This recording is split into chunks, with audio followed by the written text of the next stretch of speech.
Si l'Église désire régner, elle ne peut arriver à ce règne que par sa soumission à Christ. Comment Christ, la tête, est-il arrivé à régner? Par sa soumission au Père. L'autorité et la soumission sont inséparables. C'est une double loi établie dans le ciel.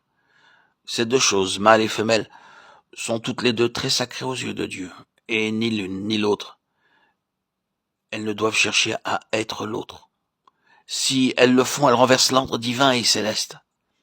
Elles existent pour représenter quelque chose de très saint, quelque chose de très sacré. Si nous le considérons plus intimement, nous verrons que ces deux traits se retrouvent dans la personne de Christ lui-même. Oui, combien nous devons à la soumission de Christ au Père. Que lui devons-nous? C'est à elle que, d'un côté, nous devons toute la révélation de Dieu en lui.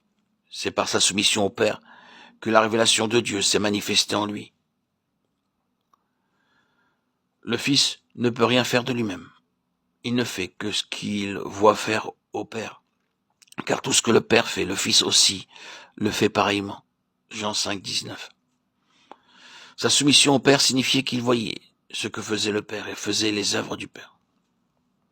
Dans les œuvres de Christ, nous voyons les œuvres de Dieu, nous voyons ce qu'est Dieu, nous voyons l'intention de Dieu, la pensée de Dieu, le désir de Dieu. C'est à sa soumission que nous devons la révélation de l'amour divin. La volonté du Père, c'était qu'il donne sa vie. Et le don de sa vie fut une expression du cœur du Père pour nous. Il donna sa vie pour nos péchés et afin de nous racheter pour Dieu. Tout l'amour de Dieu nous a été manifesté par la soumission du Seigneur Jésus. Souvenons-nous de cela. Et puis, quel fruit a résulté de sa soumission? Si le grain de froment ne meurt pas après être tombé dans la terre, est-ce que ce n'est pas la soumission? Quel est l'opposé de cela? Je refuse de mourir, je refuse de donner ma vie, je refuse de renoncer à mon âme. Je m'attache et je m'en tiens à moi-même, à mes propres intérêts.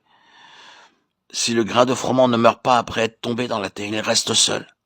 Mais s'il meurt, c'est-à-dire s'il se livre, s'il abandonne sa propre vie, s'il renonce à ses droits, il porte beaucoup de fruits. Ces paroles sont suivies immédiatement par la déclaration: celui qui aime sa vie,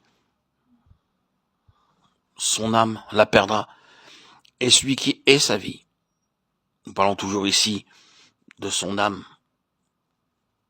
celui qui est sa vie en ce monde, la conservera pour la vie éternelle. Jean 12, 24, 25. Cela encore en un mot, c'est la soumission.